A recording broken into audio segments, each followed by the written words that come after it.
Bismillahirrahmanirrahim. Assalamualaikum warahmatullahi wabarakatuh. Bismillahi walhamdulillah wassalatu wassalamu ala man la nabiyya ba'dah Sayyidina wa maulana Muhammad ibn Abdullah wa ala alihi wa sahbihi wa man tabi'a hudahu wa walah. Amma ba'd. Subhanaka la ilma lana illa ma 'allamtana innaka antal alimul hakim.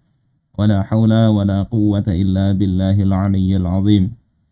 Masuk ke bab 4, ini halaman 159 bagi yang mendownload kitabnya. Kita masuk uslub ketiga di dalam uslub pendidikan, yakni al-uslubul amali fit ta'lim. Uslub amali, praktek. Kalau sekarang mungkin ada learning by doing. Jadi mengajari dengan praktek dalam pendidikan. Dan ini bisa jadi min jihatil muallim, dari sisi si guru yang mempraktekkan, yang makanya kita sebut mungkin metodenya demonstrasi di dalam pendidikan ya. Jadi jangan kita berpikir nanti demonstrasinya ke KPK. Ini demonstrasi di depan kelas, mendemokan apa materi pembelajaran yang bisa didemukan. Waqad yakunu min jihatil muta'allim. Ada kalanya juga itu dari sisi siswanya yang melakukan demonstrasi terhadap materi pelajaran. Atau bisa juga kedua-duanya. Ini akan kita bahas, dan di kitab ini sekedar memberikan riwayat-riwayat bagaimana Rasulullah SAW dan para sahabat mempraktekkan metode ini, tanpa disebut ini metode demonstrasi atau learning by doing atau metode-metode yang lain. Imam Musonif mengelompokkan riwayat-riwayat ini masuk dalam metode ini. Nah, yang pertama al-uslubul amali min qibalil muallim. Ya, uslub amali dari sisi si guru.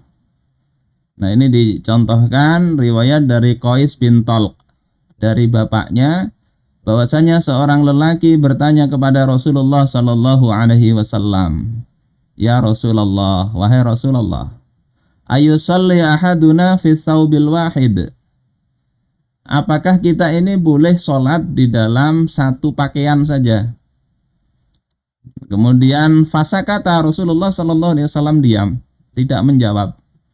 Hatta idza hanatis sholatul asr, hingga ketika datang ya waktu sholat asar, qabaqa baina izarihi wa baina milhafatih, beliau mencocokkan antara izar dengan milhafahnya, kemudian tawasyaha bihima hakadha, mengenakan keduanya seperti ini. Nah, seperti ininya enggak jelas ya di hadis ini. Tsumma shalla bihimal asra, kemudian beliau sholat dengan menggunakan dua pakaian itu, sholat asar.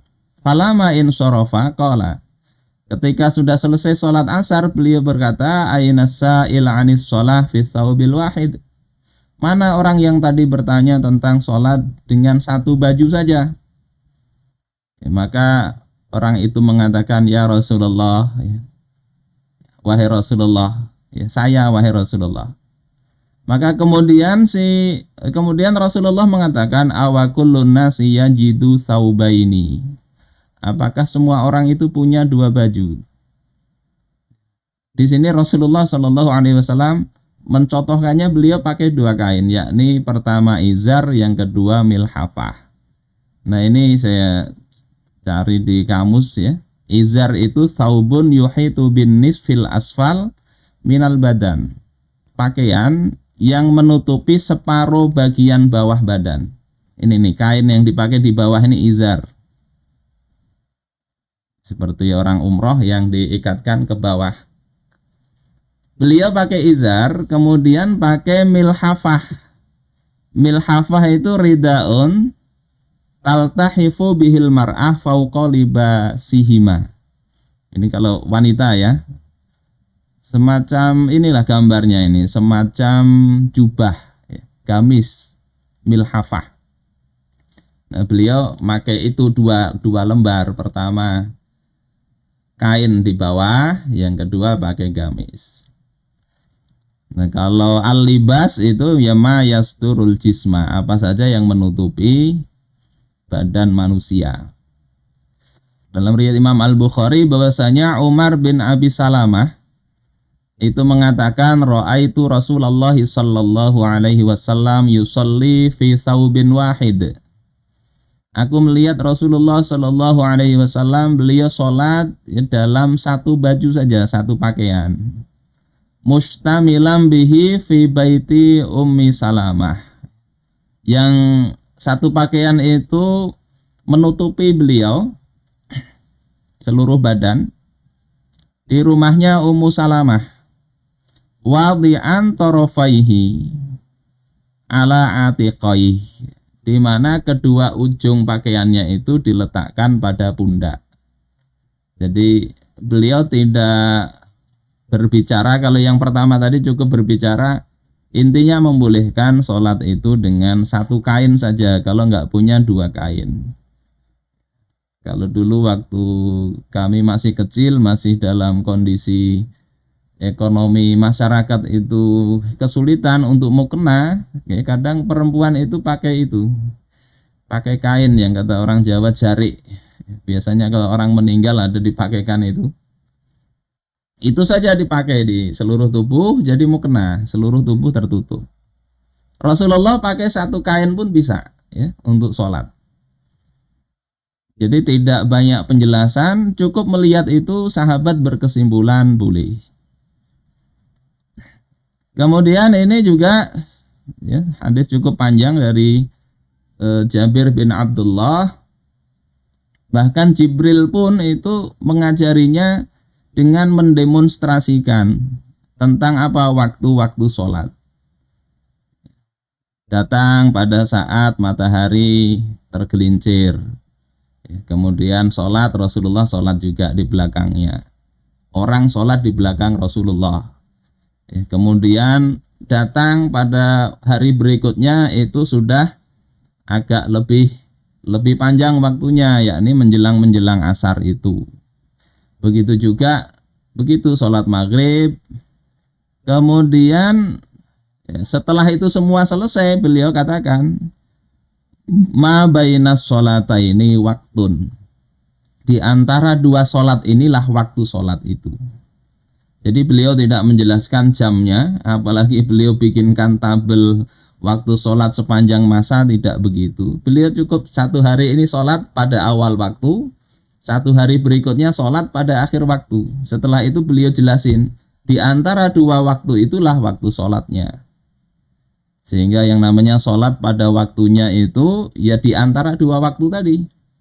Kalau misalnya masuk zuhur di tempat kami jam 12:30, masuk asar jam 4 misalnya, maka ya sholat pada saat jam 2, jam 3, sholat zuhur misalnya, itu masih termasuk sholat pada waktunya. Itu dari apa? Ini metodenya ya demonstrasi tadi. Beliau tidak jelasin susah-susah, tetapi seperti ini salah satu bentuk cara menjelaskan waktu sholat. Nanti baru para ulama jelasinya pakai pernyataan tadi ya. Oh ini tanda-tandanya waktu zuhur, waktu asar, dan seterusnya. Saudara-saudaraku sekalian rahimakumullah. Ini lagi ada riwayat juga. Banyak itu ya riwayatnya ya. Ini enggak saya sampaikan semua. Bahwasanya ini dari Zir bin Hubaish. Beliau mendengar Ali bin Abi Thalib ya, ditanya tentang wudunya Rasulullah sallallahu alaihi wasallam. Fa'araqal ma'a fir rahabah. Kemudian Ali bin Abi Thalib ketika ditanya itu mengalirkan air ya di celah rumah beliau. Setelah itu bertanya, "Aina sa'il an wudu'i Rasulillah sallallahu alaihi wasallam?" Mana tadi orang yang bertanya tentang wudunya Rasulullah sallallahu alaihi wasallam? Beliau tidak menjelaskan pakai kalimat, beliau katakan ya, Ali bin Abi Thalib radhiyallahu an ghassala yadaihi salasan, membasuh kedua tangannya 3 kali. Wa wajhahu salasan, kemudian wajahnya 3 kali. Wa dhira'aihi salasan, lengannya, tangan sampai siku-siku itu dhira' itu 3 kali. Wa masaha bi ra'sihi, ya, hatta alamma ayyakturah. Kemudian apa? Menyapukan tangan ke ini, ke kepala. Kemudian wa ghassala rijlaihi salasan. Beliau kemudian membasuh kedua kakinya 3 kali. Jadi beliau langsung demonstrasi. Tsumaqala hakadza kana Rasulullah sallallahu alaihi wasallam yatawadda. Beginilah kata Imam Ali, Rasulullah sallallahu alaihi wasallam berwudu. Jadi banyak nanti pelajaran itu bisa tidak perlu banyak penjelasan, cukup langsung praktek bisa.